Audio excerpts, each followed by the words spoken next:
Chapter 23 The Badlands. Gramps said, "How's your snake leg, Gooseberry?"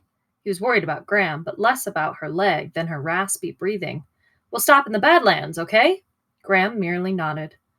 The closer we got to the Badlands, the more wicked were the whispers in the air. "Slow down, slow, slow, slow." "Maybe we shouldn't go to the Badlands," I suggested. "What? Not go? Of course we should go," Gramps said. "We're almost there. It's a national treasure." My mother must have traveled on this road. What was she thinking about when she saw that sign? Or that one? When she reached the spot in the road? My mother did not drive.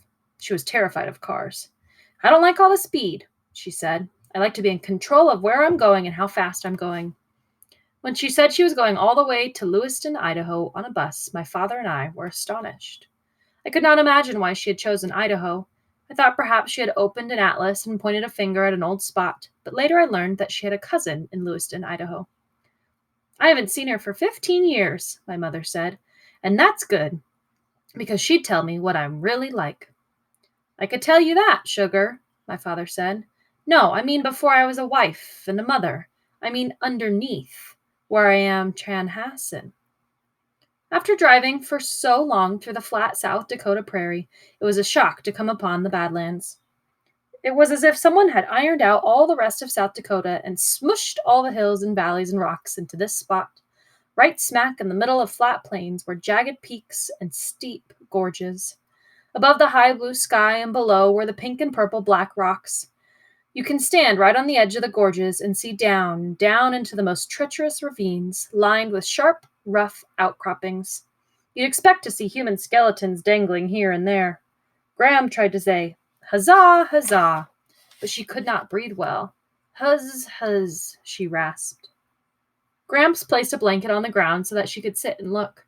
My mother sent 2 postcards from the Badlands. One of them said, "Salamanca is my left arm. I miss my left arm." I told Gram and Gramps a story about how my mother had told me about the high sky, which had looked higher here than anywhere else I have been. Long ago, the sky was so low you might bump your head on it if you were not careful, and so low that people sometimes disappeared right into it. People got a little fed up with this, so they made long poles, and one day they raised up their poles and pushed. They pushed the sky as high as they could. "And looky there," Gramps said. "They pushed so good the sky stayed put." While I was telling the story, a pregnant woman stood nearby, dabbing at her face with a tissue. "That woman looks weary," Gramps said. He asked her if she would like to rest on her blanket. "I'll go look around," I said. Pregnant woman frightened me. When my mother first told me she was pregnant, she added, "At last we're going to fill this house up with children." At first I did not like the idea. What was wrong with just having me? My mother, father, and I were our own little unit. As the baby grew inside her, my mother let me listen to its heartbeat and feel it kicking against her. I started looking forward to seeing this baby. I hoped it would be a girl, and I would have a sister. Together, my father, my mother, and I decorated the nursery. We painted it sparkling white and hung yellow curtains. My father stripped an old dresser and repainted it. People gave us the tiniest baby clothes. We washed and folded each shirt, each jumpsuit, each sleeper. We bought fresh new cloth diapers because my mother liked to see diapers hanging on the line outside. The one thing we could not do was settle on a name. Nothing seemed quite right. Nothing was perfect enough for this baby. My father seemed more worried about this than my mother. "Something will come to us," my mother said. "The perfect name will arrive in the air one day." 3 weeks before the baby was due, I was out in the woods beyond the farthest field. My father was in town on errands. My mother was scrubbing the floors. She said that scrubbing the floors made her back feel better. My father didn't like her to do this, but she insisted. My mother was not a fragile, sickly woman. It was normal for her to do this sort of thing. In the woods, I climbed an oak, singing my mother's song. "Oh, don't fall in love with a sailor boy, a sailor boy, a sailor boy." I climbed higher and higher. "Don't fall in love with a sailor boy." Then the branch I stepped on snapped, and I grabbed out another, but it was dead and came away in my hands. I fell down, down, as if I were in slow motion. I saw leaves. I knew I was falling. When I came to, I was on the ground with my face pressed into the dirt. My right leg was twisted beneath me, and when I tried to move, it felt as if sharp needles were shooting all up and down my leg. I tried to drag myself across the ground, but the needle shot up to my brain and made everything black. There was a wappling buzzing in my head. I must have passed out again, because the next time I opened my eyes, the woods were darker and the air was cooler. I heard my mother calling. Her voice was distant and faint, coming, I thought, from near the barn. I answered, but my voice was caught in my chest. My mother found me and carried me back through the woods, across the fields, and down the long hill to the house. She called my grandparents to come take us to the hospital. It took forever just to get a cast, and by the time we got home, we were all exhausted. My father felt awful that he had been away and fussed over both of us constantly. The baby came that night. I heard my father telephoning the doctor. "She won't make it," he said. "It's happening right now." On my new crutches, I tottered down the hall. My mother was sunk into the pillow, sweating and groaning. "Something's wrong," she said to my father. Saw me standing there and said, "You shouldn't watch. I don't think I'm very good at this." In the hallway outside her room, I lowered myself to the floor. The doctor came. My mother screamed just once, one long, mournful wail, and then it was quiet. When the doctor carried the baby out of the room, I asked to see it. Had a pale bluish tinge, and there were marks on its neck where the umbilical cord had strangled it. "It might have been dead for hours," the doctor finally told my father. "I just can't say exactly." "Was it a boy or a girl?" I asked.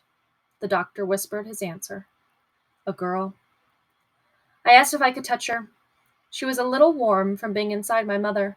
She looked so sweet and peaceful, all curled up, and I wanted to hold her, but the doctor said that was not a good idea. I thought maybe if I held her, she would wake up. My father stood shaken, but he didn't seem concerned about the baby anymore. He kept going and touching my mother. He said to me, "It wasn't your fault, Sal. It wasn't because she carried you. You mustn't think that." I didn't believe him. I hobbled into my mother's room and crawled up the bed beside her. She was staring at the ceiling. "Let me hold it," she said. "Hold what?" "The baby," she said. Her voice was odd and silly. My father came in and she asked him for the baby. He leaned down and said, I wish. "The baby," she said. "It didn't make it," he said. "I'll hold the baby," she said. "It didn't make it," he repeated. "It can't be dead," she said in the same sing-songy voice. "It was alive just a minute ago."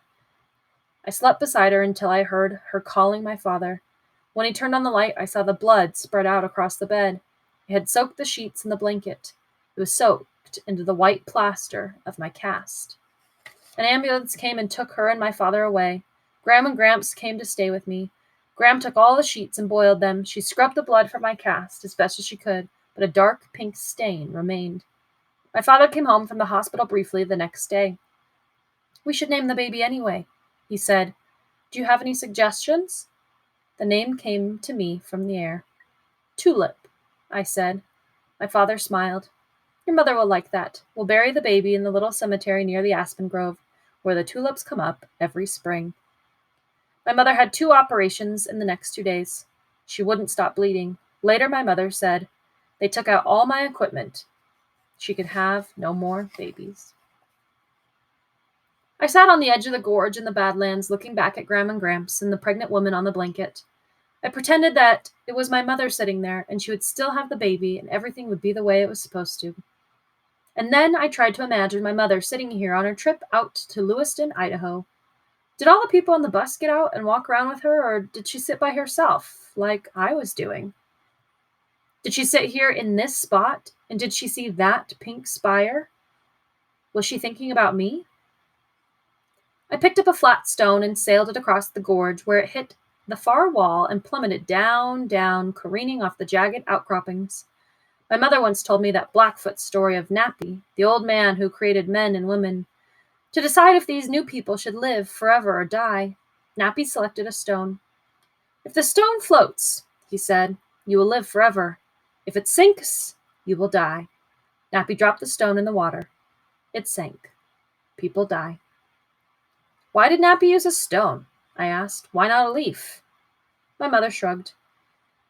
"If you had been there, you could have made the rock float," she said. She was referring to my habit of skipping stones across the water.